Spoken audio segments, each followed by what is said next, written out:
बात करते हैं आपका जो मेन इंपॉर्टेंट टॉपिक है जो आपको याद करना है, जो कि आपकी परीक्षा में पूछा जाएगा। इसको देख लेते हैं फटाफट। यहाँ पर मैंने शॉर्ट ट्रिक्स बना रखी हैं, शॉर्ट ट्रिक के माध्यम से आप इन चीज़ों को याद कर सकते हैं। ठीक है, तो शॉर्ट ट्रिक्स भी हम फटाफट देखते चलेंगे ताकि आपको इसी क्लास में ये सब चीज़ें याद हो जाएं।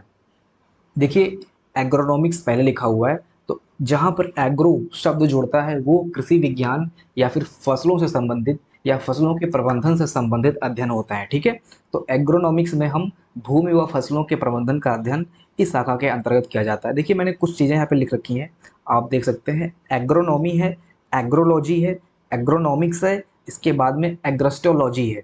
जिसमें आप ये जो एग्रेस्टोलॉजी देख रहे हैं यही थोड़ा सा अलग है। ठीक है, बाकी सब में आप एग्रो एग्रो देख रहे होंगे, इसमें भी एग्रो है, इसमें भी एग्रो है एंड इसमें भी एग्रो है। और इसमें क्या है, इसमें एग्रेस्टो है। जहां पर एग्रेस्टो जुड़ा होगा वो घासों का अध्ययन होता है। ठीक है, वो घासों का अध्ययन होता है। बाकी एग्रोनॉमी, एग्रोलॉजी, एग्रोनॉमिक्स, ठीक है, ये सब क्या होता है, ये फसल से संबंधित होता है। तो यही चीज़, ये अंतर है, बेसिक से अंतर है। तो आप एग्जाम में कंफ्यूज ना हो इसलिए मैंने आपको यहाँ पे बताना उचित समझा। तो यहाँ पर एग्रोनॉमिक्स हो गया। ठीक है, इसके बाद में आप एग्रोस्टोलॉजी देख सकते हो। इसको, इसमें हम घासों का अध्ययन करते हैं, तो ये चीज़ आप याद रखना।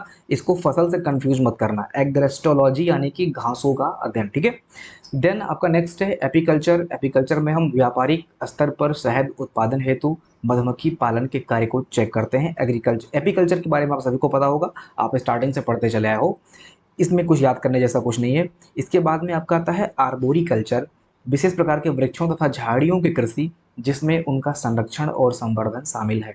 तो यहाँ पर विशेष प्रकार के वृक्ष और झाड़ियाँ हैं।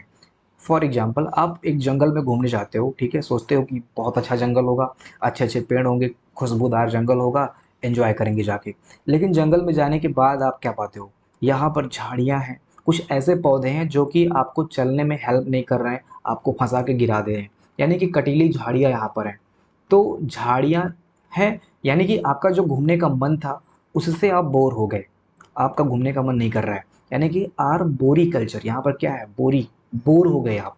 तो यहाँ पर इन वृक्षों और झाड़ियों की वजह से आपका जो मूड था घूमने जाने का उसको आपने कैंसिल कर दिया, because of you are bore. ठीक है, आप बोर हो गए। यहाँ पर देखें वृक्षों और झाड़ियाँ, ठीक है, तो यहाँ पर है बोरी, तो आई थिंक आप समझ रहे होंगे, बार बार डिस्क्राइब नहीं करूँगा। ठीक है, नेक्स्ट है बॉटनी। आप सभी को पता होगा बॉटनी में कुछ बताने जैसा नहीं है। इसके बाद में है उद्यान विज्ञान, फल फूल सब्जियों सजावटी पौधों आदि के उगाने के प्रबंधन को हम उद्यान विज्ञान कहते हैं। ये आपका एक अलग ही टॉपिक है, अलग ही इस पे बुक लिखी गई है, हॉर्टिकल्चर, आप सभी को पता होगा, इसमें भी शॉर्टली बताने जैसा कुछ नहीं है। नेक्स्ट है हाइड्रोपोनिक्स, तो जहाँ पर हाइड्रो वर्ड जुड़ता है, ठीक है, तो हाइड्रो, एक्वा, ये दो शब्द ऐसे हैं जो कि पानी से रिलेटेड है। ठीक है, पानी से रिलेट करते हैं, तो जहाँ पे भी हाइड्रो, एक्वा ये शब्द आएंगे वो सब पानी से रिलेटेड है। तो हाइड्रोपोनिक्स मीन्स ये होता है कि यह मृदा रहित कृषि के अध्ययन का विज्ञान है, यानी कि यहाँ पे मृदा नहीं होती है, मिट्टी नहीं होती, यहाँ पे पानी होता है। तो पानी से रिलेट जो पौधे होते हैं उनका उत्पादन होता है, वो हम हाइड्रोपोनिक्स के अंतर्गत करते हैं। ठीक है, नेक्स्ट है पेलियोबॉटनी। पेलियोबॉटनी मतलब ये होता है, देखिए, पौधों के जीवाश्मों के अध्ययन का विज्ञान। जीवाश्म मतलब क्या होता है, यहाँ पर ध्यान देना, एक होता है जीवों का जीवाश्म और दूसरा होता है पौधों का जीवाश्म। दोनों के जीवाश्मों से हमें पेट्रोलियम मिलता है। ठीक है, आप सभी को पता होगा। तो यहाँ पर हम पौधों के जीवाश्मों का अध्ययन पेलियोबॉटनी के अंतर्गत करते हैं। याद कैसे होगा, देखिए, जीवाश्म शब्द जो है जीव से बना हुआ है, जीव, ठीक है, तो जीव को क्या होता है, पोलियो होता है, आपको पता होगा, जीव को ही पोलियो लगता है। तो यहाँ पर जीवाश्म को पोलियो लग गया, यानी कि पेलियो यहाँ पे लिखा हुआ है। तो पेलियो देन पोलियो, आप ऐसे कोरिलेट कर सकते हो कि जहाँ पे जीवाश्म से रिलेटेड जीव आएगा वहाँ पर पोलियो बॉटनी होगा। देखिए, ये सब मेरा ट्रिक है। ठीक है, अगर चाहे तो आप अपना ट्रिक बना सकते हैं, ये ट्रिक से मुझे याद हो गया है, एग्जाम में अगर मुझे मिलता है तो मैं कभी नहीं भूलूंगा, क्योंकि ये मेरा पर्टिकुलर मेरा ट्रिक है। आप लोग अपना ट्रिक बना सकते हो, उससे क्या होगा कि आपको फिर भूलेगा नहीं। वैसे आप मेरे भी ट्रिक पे विश्वास करके इसको याद कर सकते हो अगर आपको याद हो जाता है तो। ठीक है, देन नेक्स्ट है फाइटोजेनी। फाइटोजेनी में क्या होता है, पौधों की उत्पत्ति एवं उनके विकास का अध्ययन करते हैं। देखिए, किसी भी चीज़ की जब उत्पत्ति होती है तो उसे बड़ा फाइट करना होता है। बच्चा जब जन्म लेता हो तो माँ को फाइट करना होता है, बच्चे को भी फाइट करना होता है।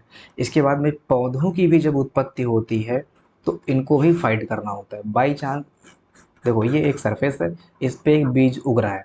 आपको क्या लगता है कि ये आराम से इसे उगता चला जाएगा? अरे इसको बाहर का जो इन्वायरमेंट है ना, उससे फाइट करना होगा।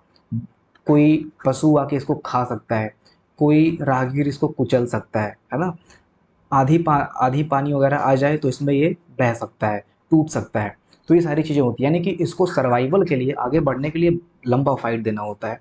तो यहाँ पर पौधों की उत्पत्ति एवं विकास के अध्ययन का जो विज्ञान होता है, यानी कि उत्पत्ति यानी कि फाइट से रिलेटेड है, आपको फाइट करना होगा देन आपकी उत्पत्ति होगी। तो ये चीज़ें फाइटोलॉजी के अंतर्गत आती हैं, ठीक है। तो आपको आई थिंक याद हो गया होगा।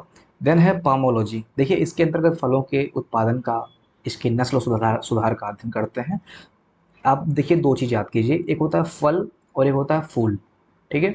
तो जब फल की बात आएगी तो फल में क्या होगा? पोमोलॉजी होगा, ठीक है। क्या होगा? पोमोलॉजी। पी फॉर फल, P for pomology. And floriculture, ठीक है। फ्लावर से आपको पता है फ्लोरी बन सकता है, फ्लावर मीन्स फूल होता है, एंड फ्लावर से ही फ्लोरिकल्चर, ठीक है। फ्लोरिकल्चर। तो ये फ्लावर और फ्लोरिकल्चर ये तो एकदम से सेम है, फूल वाला आपको याद हो गया। लेकिन पी फॉर फल, जब आप फल लिखते हो तो एफ मत लिख देना, पी से स्टार्ट करना, ठीक है। तो पोमोलॉजी फल, फल, ठीक है, दो अक्षर से बना हुआ है तो दो अक्षर से पोमोलॉजी भी है। कुछ इस तरह से आपको याद करना है। और फ्लोरिकल्चर और पोमोलॉजी में आपको कंफ्यूज नहीं होना है, क्योंकि फल फूल दोनों एक जैसा लगता है। एग्जाम में फूलों के अध्ययन को आप पोमोलॉजी मत मार देना, ठीक है। एग्जाम में आता है कि फूलों के अध्ययन को क्या बोलते हैं, पहले ऑप्शन पे दे देगा पोमोलॉजी, आपको वही याद होगा फल, और एग्जाम में दिया है फूल, आप पोमोलॉजी पे मार के आओगे आपका गलत हो जाएगा। और लास्ट चौथे ऑप्शन पे देगा फ्लोरिकल्चर, वहाँ पे आपका नजर ही नहीं जाएगा, ठीक है। तो ये चीज़ आप अच्छे से समझ लेना। इसके बाद में होता है सेरीकल्चर। सेरीकल्चर सभी को पता होगा, रेशम पालन का जो अध्ययन होता है, ठीक है। इसमें सातूत का भी अध्ययन होता है, सातूत की कृषि का भी अध्ययन होता है। तो ये सब सेरीकल्चर के अंतर्गत आता है। देन फ्लोरिकल्चर, बृहद स्तर पर फूलों की खेती, अभी मैंने आपको यहाँ पर बता दिया है, ठीक है। हॉर्सिकल्चर होता है, हॉर्सिकल्चर मतलब हॉर्स मतलब घोड़ा होता है, ठीक है।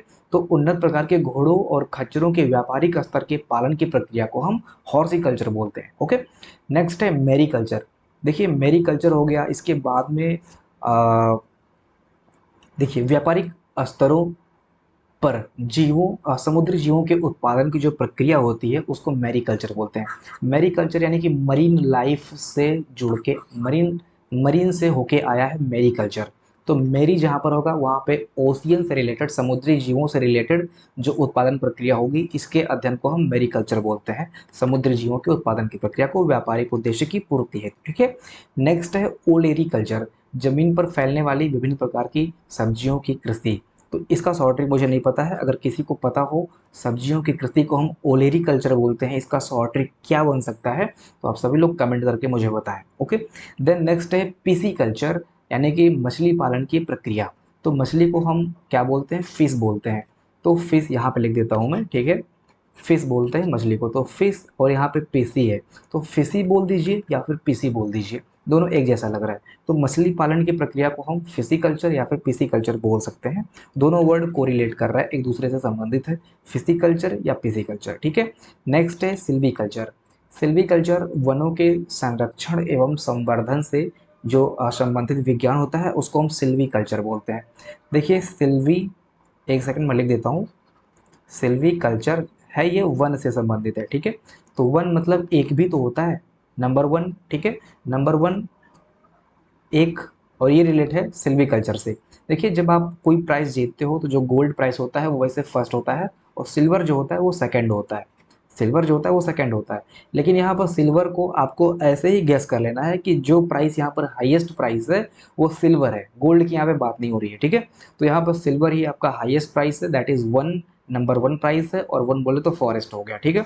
तो सिल्वीकल्चर वन यानी कि सिल्वर वन से रिलेटेड है। वन की जब बात आएगी तो वनों के संरक्षण एवं संवर्धन की बात सिल्वीकल्चर से आप रिलेट कर सकते हो। देन है विटीकल्चर। विटीकल्चर, देखिए कुछ स्पेशल वर्ड होते हैं मेरे लाइन में, मतलब जैसे मुझे कोई चीज़ याद करना होता है तो मैंने कुछ स्पेशल कोड लेटर्स बना रखे हैं, जैसे टा, ठा, डा, ढा, डा हो गया, इसके बाद में ज्ञा हो गया, ये वाला डा हो गया, ठीक है। तो कुछ स्पेशल लेटर होते हैं, वो चीज़ मुझे बाद में रियलाइज़ होता है कि कुछ चीज़ें कोरिलेट कर जाती हैं एग्ज़ाम टाइम में। जैसे अगर मैं अंगूर की बात करता हूँ तो अंगूर खट्टा होता है, ठीक है। अंगूर क्या होता है? खट्टा होता है, और यहाँ पर टा देखिए मिल गया, तो विटीकल्चर में टा हो गया। जहाँ पर भी टा आएगा वो टा कभी ना कभी आपको देखने को मिलेगा कि एग्जाम में मिलता ही मिलता है, ठीक है। तो ये क्योंकि विटी बोले तो खट्टा, ठीक है, ये विटी भी खट्टे से होके आया होगा, तो ये खट्टा अंगूर, ठीक है। और ये टा आपको याद करना है, जहाँ पे टा आएगा वो खट्टा ही होगा, जहाँ पर टा आएगा वो खट्टा ही होगा, दैट इज अंगूर, ठीक है। अंगूर की उत्पादन, अंगूर की खेती। इसके बाद में वेजिकल्चर। वेजिकल्चर नॉट इम्पॉर्टेंट। दक्षिण पूर्व एशिया में आदि मानव द्वारा सर्वप्रथम की गई वृक्षों की आदिम कृषि को हम क्या बोलते हैं, वेजिकल्चर बोलते हैं। इंपॉर्टेंट नहीं है, ठीक है, थोड़ा सा इरेज करता हूँ ताकि चीज़ें साफ हो जाएं, ठीक है। नेक्स्ट है,